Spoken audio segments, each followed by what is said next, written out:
क्या आपकी सुबह भी जोड़ों के दर्द के साथ शुरू होती है? जोड़ों में दर्द, शरीर में जकड़न, जिससे दवा खा के भी आपको आराम नहीं मिलता है?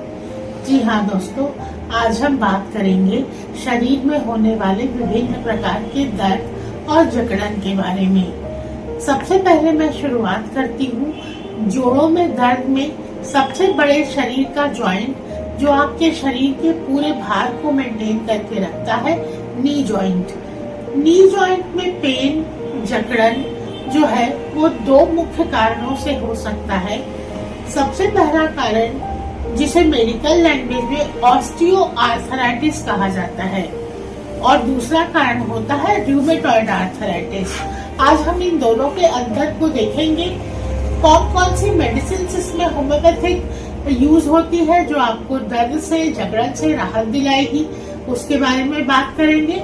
और इन्वेस्टिगेशन, एक परफेक्ट इन्वेस्टिगेशन बताऊंगी जो कि आपके रूमेटॉइड आर्थराइटिस को थंबनेल करेगा। मतलब रूमेटॉइड आर्थराइटिस का पक्का जो टेस्ट, डायग्नोस्टिक टेस्ट होता है, उसके बारे में भी हम थोड़ी सी चर्चा करेंगे। चलिए शुरू करते हैं। सबसे पहले बात करूंगी ऑस्टियोआर्थराइटिस की। नी जॉइंट जो है वो शरीर का सबसे बड़ा जॉइंट होता है और ये आपके पूरे वजन को संभाले रहता है, वजन को संभाल कर रखता है, या आपके चलने फिरने के समय जो वजन पड़ता है शरीर में उसको कैरी करता है नी जॉइंट। इसके लिए प्रकृति ने हमें एक नी जॉइंट में, क्योंकि नी जॉइंट दो जोड़ होते हैं इसमें, एक नीचे वाला पैर, एक ऊपर वाला पैर, इन दोनों के बीच में एक फ्लूइड, एक तरल पदार्थ होता है जो कि चलते फिरते समय फ्रिक्शनलेस मोशन या एक स्मूथ मोशन को बनाए रखता है, जिसे हम साइनोवियल फ्लूइड नाम से जानते हैं। Synovial fluid frictionless contraction, relaxation and movement को सपोर्ट करके रखता है।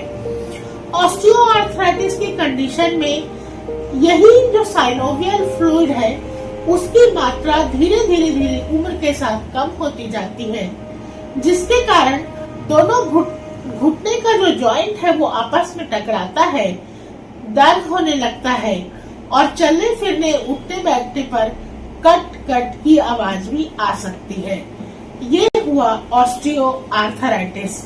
ऑस्टियोआर्थराइटिस वुमन पेशेंट में ज्यादा देखने को मिलता है और डायरेक्टली मेनोपॉज से संबंधित होता है। शरीर में उपस्थित एस्ट्रोजन हड्डियों को मजबूत रखता है, हड्डियों को सपोर्ट करता है, हड्डियों को भंगुर होने नहीं देता। लेकिन जैसे ही एस्ट्रोजन हार्मोन की कमी शरीर में होने लगती है मेनोपॉज के दौरान, तो ये जॉइंट्स भी कमजोर होने लगते हैं। ऑस्टियोआर्थराइटिस का सिंपल इन्वेस्टिगेशन होता है एक्सरे के द्वारा। अब आते हैं रूमेटॉइड आर्थराइटिस के ऊपर। रूमेटॉइड आर्थराइटिस एक ऑटो इम्यून कंडीशन है, ऑटो इम्यून डिसीज है, जो कि सबसे पहले शरीर के छोटे छोटे जो जॉइंट्स होते हैं, जैसे फिंगर्स के ये जॉइंट्स, मेटाकार्पल, मेटाटार्सल, फैलेंजेस के ये जॉइंट्स को अफेक्ट करता है। उसमें रेडनेस, सूजन आ जाती है। उसके बाद ये नीचे होता हुआ नी जॉइंट को अफेक्ट करता है। रूमेटॉइड आर्थराइटिस के लिए डॉक्टर्स RA फैक्टर, आपने सुना ही होगा, RA फैक्टर का टेस्ट करवाते हैं। मगर RA फैक्टर जो है वो शरीर में कई दूसरी कंडीशन के कारण भी पॉजिटिव आ सकता है। लेकिन रूमेटॉइड आर्थराइटिस का जो डायग्नोस्टिक टेस्ट है वो दो इम्पोर्टेंट टेस्ट जो आप बताते हैं कि आपको रूमेटॉइड आर्थराइटिस या ऑटो इम्यून डिसऑर्डर के कारण रूमेटॉइड आर्थराइटिस हुआ है, वो है फर्स्ट एंटी-CCP एंटीबॉडी। एंटी-CCP एंटीबॉडी पॉजिटिव आने पर आप मोर प्रोन टू डेवलप होते हैं रूमेटॉइड आर्थराइटिस के लिए, या यह कंफर्मेटरी टेस्ट होता है रूमेटॉइड आर्थराइटिस का। और दूसरा जो मोस्ट इम्पोर्टेंट टेस्ट है जो कंफर्मेटरी है रूमेटॉइड आर्थराइटिस के लिए, वो है HLA-DR4। HLA-DR4 टेस्ट आप करा करके भी यदि ये भी पॉजिटिव आता है तो ये सिग्निफाई करता है, ये डायग्नोस करता है कि रूमेटॉइड आर्थराइटिस है। इनमें विभिन्न प्रकार के दर्द होते हैं, सब अलग अलग वीडियो में बताऊंगी। अभी ऑस्टियो आर्थराइटिस और रूमेटॉइड आर्थराइटिस के बारे में मैंने बात की।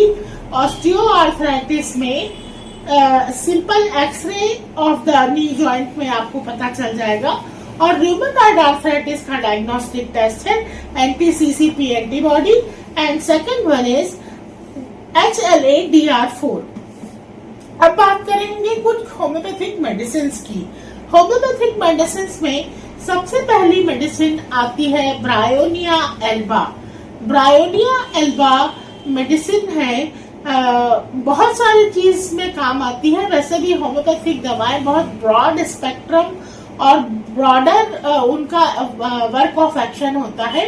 तो सबसे पहले ब्रायोनिया एल्बा का जो लक्षण होता है वो ये होता है कि थोड़ा सा भी चलने फिरने या मूवमेंट पे बहुत ज्यादा दर्द होता है, और पेशेंट रेस्ट करता है तो पेशेंट को आराम आ जाता है।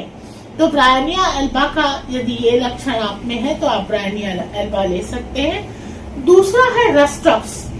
रस्टॉक्स ब्रायोनिया का ठीक विपरीत है।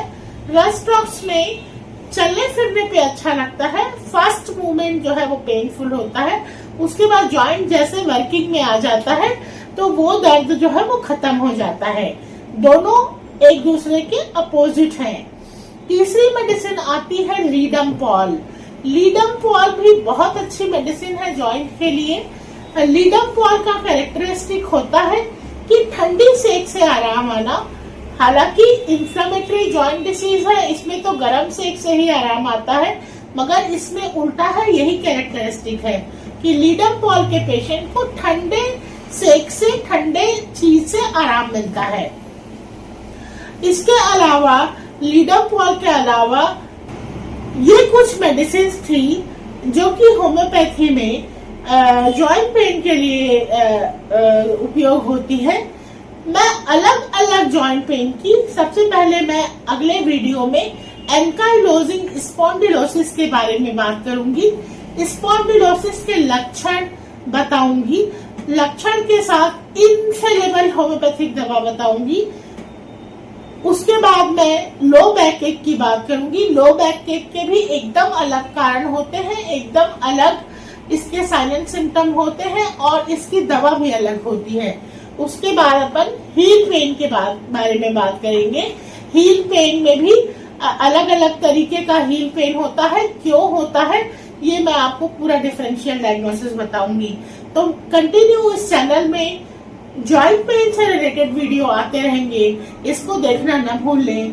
और मेरे यदि चैनल को आपने अभी तक सब्सक्राइब नहीं किया है तो सब्सक्राइब करें, लाइक करें, बेल आइकन को हिट करें। इसी तरह की इंफॉर्मेटिव वीडियोस के लिए मेरा चैनल आप सब्सक्राइब कर सकते हैं। Thank you.